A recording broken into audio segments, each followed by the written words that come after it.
holding a markup on 5 bills, 2 of which have never had a legislative hearing.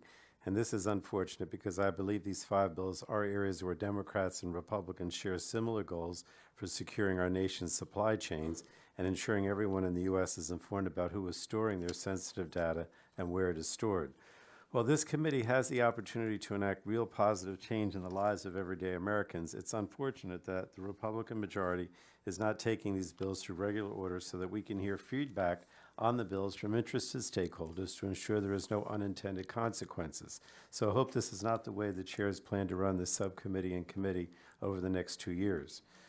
Now let me get to the legislation before us today. 2 of the bills, H.R. 813, the Global Investment in American Jobs Act, and H.R. 752, the Securing Semiconductor Supply Chain Act, focus on America's supply chain resilience.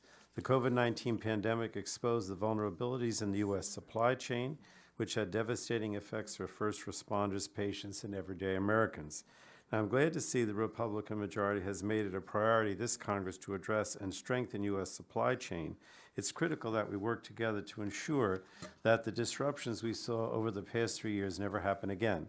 And that's why I am discouraged by the Republicans' refusal to include in this markup the substantive and comprehensive supply chain bills that Representatives Blunt, Rochester, Dingell, Kelly, and Wild worked so hard on in the previous Congress and reintroduced last week. If Republicans are serious about securing our nation's supply chains, I hope they will seriously consider working with Democrats to move these substantive bills, and I look forward to addressing any concerns they may have. Now, 2 of the other bills on today's markup, H.R. 742 and H.R. 784, focus on disclosures to consumers. H.R. 742 requires disclosure of the fact that a mobile application is owned by the Chinese Communist Party or a non-state entity located in the People's Republic of China. H.R. 784 requires disclosure that a mobile application or website maintains and stores information in China. These bills address problems worthy of our attention, but they are way too broad and need more work. Versions of these 2 bills introduced in the last Congress are part of a legislative hearing on December 2021. But there was very little discussion on either of them, and the witnesses did not address how the bills would affect consumers and American businesses. So I support giving consumers access to information about where their data is maintained and who has control over it, but I don't think rushing through 2 pieces of legislation like this without proper feedback is in the best interest of anyone. And I have similar concerns about the last bill on today's markup, H.R. 750.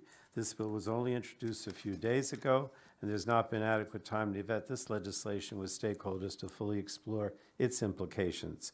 So again, I hope we can work in a bipartisan manner to continue the work Democrats championed in the last Congress to protect consumers and our national security. I also hope my Republican colleagues will commit to working with Democrats between now and any full committee markup so that we can come to a bipartisan agreement on these bills. And with that, Chairman Bilirakis, and I thank you and our ranking member, and I yield back the balance of my time.